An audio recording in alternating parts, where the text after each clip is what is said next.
Welcome to District Command Central, your go-to source for the latest news and updates on the Washington Commanders. Don't forget to hit that subscribe button and ring the bell so you never miss a play. Rumors have been circulating at a rapid pace in the NFL community, and the latest chatter coming from Washington has exploded into the spotlight, shaking not only the fan base but the entire sports world. According to sources that keep buzzing around, the Washington Commanders have pulled off one of the most staggering financial commitments in football history, allegedly signing their star wide receiver Terry McLaurin to a contract extension worth an astronomical $750 million, tying him to the franchise until the year 2030. The whispers have turned into thunderous debate, not just about whether the numbers are real, but also about what such a colossal investment means for the future of the team, the salary cap, and the overall market for elite playmakers. Fans have been flooding social media with disbelief, excitement, and confusion, wondering how such a monumental deal could even fit under the financial regulations of the league, and whether Washington is finally signaling its intent to build around McLaurin as the unquestioned centerpiece of the offense for the long term. The chatter is intense, the reactions are mixed, and the sense of disbelief is universal, because this kind of figure is something that changes the entire conversation in the NFL landscape. The magnitude of this supposed deal cannot be overstated, because if confirmed, it would shatter every existing benchmark for wide receiver contracts and reset the ceiling for offensive weapons in the league. Terry McLaurin, already considered one of the most reliable and underrated stars in football, would suddenly leap into the stratosphere of financial recognition, standing shoulder to shoulder with the highest-paid athletes across all sports, not just football. Fans who have watched him blossom since arriving in Washington know his value extends beyond raw numbers. He has been the steady presence in an offense that has struggled with quarterback instability, coaching transitions, and inconsistency in execution. His ability to separate, to make contested catches, and to lead by example in the locker room has made him indispensable, and the Commanders appear to be acknowledging that loyalty and production in the boldest way possible. However, skeptics are already raising eyebrows, pointing to the sheer improbability of a figure this massive under current league rules, and the possibility that the reported numbers are exaggerated, misinterpreted, or intentionally leaked to stir hype around both player and franchise. Still, the buzz keeps growing, because even the rumor of such a contract has monumental implications. For fans of Washington, the timing of this rumored extension is electrifying, because it comes at a moment when the team is desperate to carve out a new identity under fresh leadership and renewed ownership direction. Locking down McLaurin until 2030 sends a clear message that stability at the skill positions is no longer negotiable, and that building around a cornerstone player is a priority rather than a luxury. Season ticket holders, who have endured years of mediocrity and inconsistency, are interpreting this alleged mega deal as a promise, a symbol that the franchise will finally commit to winning with a long-term vision. The idea of seeing McLaurin remain in burgundy and gold through the rest of the decade offers hope for continuity, something that has been painfully absent in Washington's history of high turnover and fleeting success. Whether the numbers are fully accurate or inflated by rumor, the story has captivated fans, because for once it suggests ambition and commitment rather than patchwork solutions. The conversations online are not just about money, but about legacy, about McLaurin's potential to become the face of a renaissance, and about how far Washington is willing to go to secure its future. The sheer size of the rumored contract raises questions about the ripple effect across the league, because if one team truly pushes the bar to $750 million for a receiver, every other franchise and every other elite wideout will inevitably recalibrate their demands.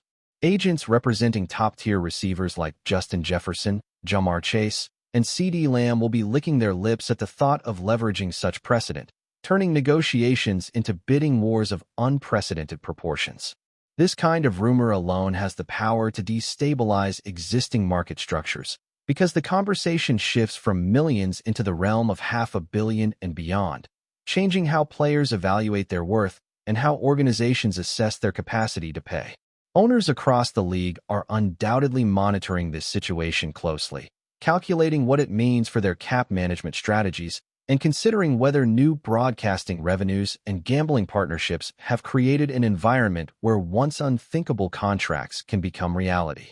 The economics of the NFL have been evolving rapidly, and this rumor could be the first real signal that we are entering a new age of player compensation, one where stars are treated not just as athletes, but as billion-dollar brand ambassadors central to a franchise's financial ecosystem. If you're enjoying the coverage, make sure to smash that like button and drop a comment with your thoughts on the Commanders' latest moves. We want to hear from you.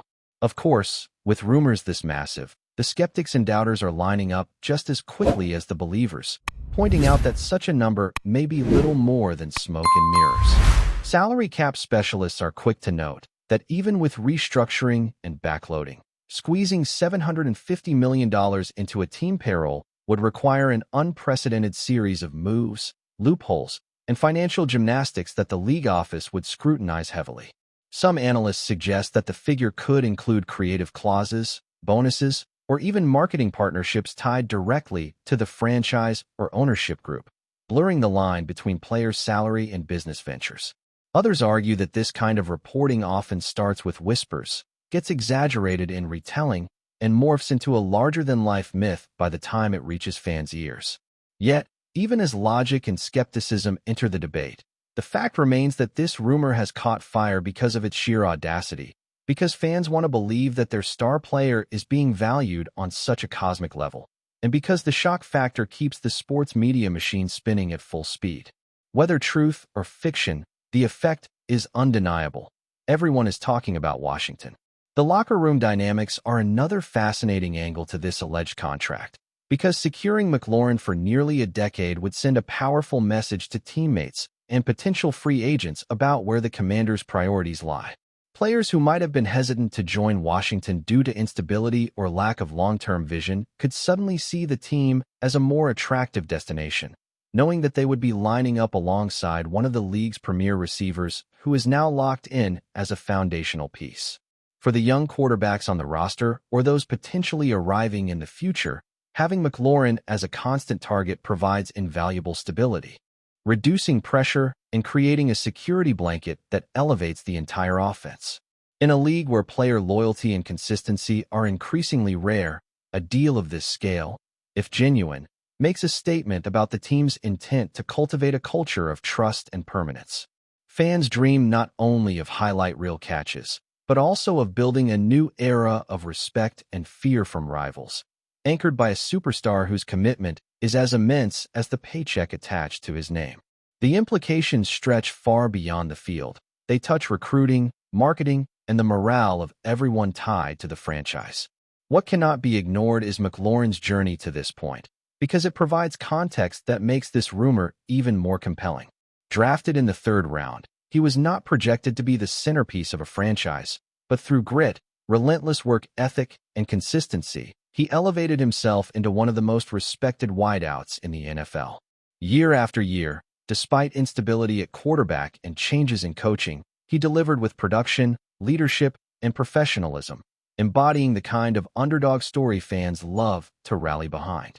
To think that a player who entered the league under the radar could now be the recipient of one of the largest rumored contracts in sports history makes for a narrative almost too perfect, almost cinematic. It is the kind of arc that inspires younger athletes, fuels debate shows, and cements McLaurin as a symbol of perseverance and reward. Fans are captivated not only by the money, but by the story, the transformation of a mid-round pick into the face of a franchise with a deal so grand it feels like fiction. Whether or not the figure is ever confirmed, the narrative power of this rumor is already etched into the collective imagination of the football community. From a branding perspective, this kind of move, if true, is as much about business as it is about football. Terry McLaurin is not just a receiver. He is a personality, a leader, and a recognizable face who can be marketed to expand the Commanders' influence regionally and nationally. By allegedly locking him down with such an astronomical contract, the organization would be signaling to sponsors, broadcasters, and fans that they are willing to put their money where their mouth is, aligning the player's brand with the franchise's revival strategy. Merchandise sales, ticket renewals, and media attention would all surge around the narrative of McLaurin as the $750 million man, turning every game into a showcase and every press conference into an event. In a crowded sports market where attention is currency, securing a superstar at any cost can be seen as a calculated gamble to dominate headlines and carve out cultural relevance. The ripple effects on Washington's visibility and revenue streams could be just as significant as the impact on the field, blurring the lines between athletics and entertainment in ways that reflect the modern reality of professional sports. Still, beneath all the excitement and speculation lies the sobering reminder that rumors, no matter how explosive, require verification. Until official confirmation comes from the team or league, the alleged $750 million contract remains in the realm of hearsay, speculation, and intrigue. But that has not stopped the sports world from dissecting every angle, every possibility, and every consequence of such a move. Thanks for tuning into District Command Central. Make sure to subscribe and follow us for all the Commanders news you need. Until next time, keep the faith and hail to the Commanders.